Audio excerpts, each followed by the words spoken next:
자, 이제 마지막 시간입니다. 마지막 시간까지 열심히 공부하고 마무리하고 또 학교에서 만납시다. 자, 우리가 지난 시간에 우리나라가 광복을 한 것까지 같이 봤습니다. 그런데 1945년 8월 15일 광복부터 1950년 6월 25일 한국 전쟁이 일어나기 그 사이에 왜 우리는 독립을 한 지 얼마 되지도 않았는데 같은 민족끼리 총칼을 겨누어서 싸웠을까? 그 분단의 과정을 마지막으로 같이 보도록 하겠습니다. 여러분도 아시다시피 제2차 세계대전 결과로 일본의 히로시마와 나가사키에 원자폭탄이 투하가 됐어요.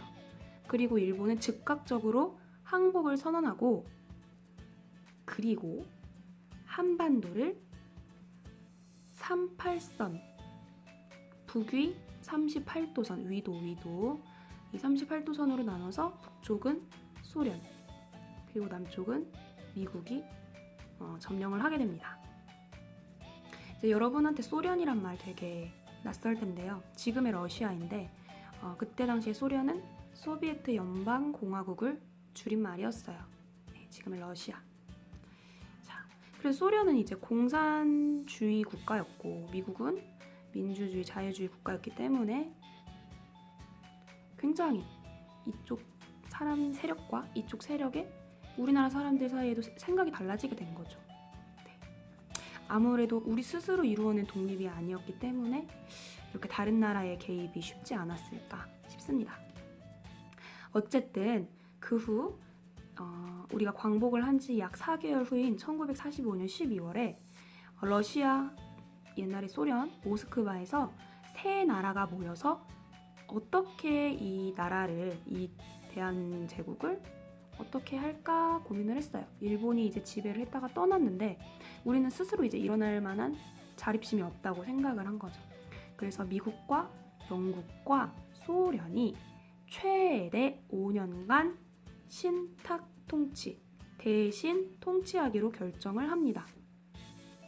그러니까 국제연합, 즉 유엔이 지정한 나라가 한반도를 대신 다스리는 통치를 하자는 것이었죠. 근데 이 소식이 우리나라 신문에 이제 잘못 기술이 되었어요.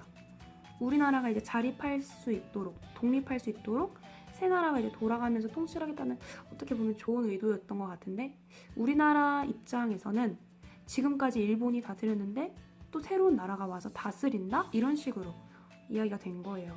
그래서 우리나라 국민들은 신탁 통치를 반대를 합니다. 전국적으로 반대가 일어나요. 김구 선생님도 반대를 했어요. 잘못 알아서. 결국에는 그 후에 이제 미국과 소련이 이 문제를 가지고 계속 대화를 하다가 이 미국 소련 공동위원회가 무산이 돼요. 해체가 됩니다.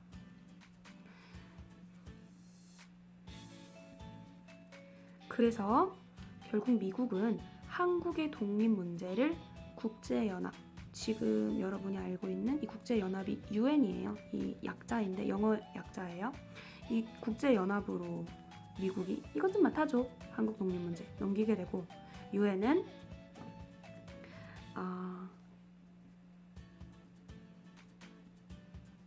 이 문제를 가지고 있다가, 그러니까 원래 유엔은 이 2차 세계대전 이후에 전쟁을 방지하고 평화를 유지하기 위해 설립된 그런 국제적인 단체인데 이 유엔의 개입 이후로 남한만에 이제 총선거를 하게 되면서 우리나라는 이제 한반도는 완전히 둘로 분단이 되어버리고 지금까지도 분단이 되고 있습니다. 그래서 뉴스에서 끊임없이 북한과 미국과 일본과 굉장히 사이가 안 좋고 좋지 않은 뉴스들이 우리를 불안하게 하죠. 자, 우리가 우리의 힘을 기르려면요, 가장 중요한 게 여러분이 먼저 알아야 돼요. 많은 것을 알아야 더 똑똑하게 생각하고 판단할 수 있습니다. 그래서 공부가 중요한 거예요. 내가 잘 먹고 잘 살려고 하는 공부가 아니라 정말 모든 사람들이 행복하고 평등하기 위해서, 자유롭기 위해서 여러분들이 열심히 공부를 해서 2학기 때도 열심히 공부를 해서 또 열심히 이제 초등학교 졸업하고 중학교, 고등학교 가서 이 나라를 든든하게 세우는 그런 멋있는 사람들이 되기를 바랍니다. 방학 동안 고생 많았어요.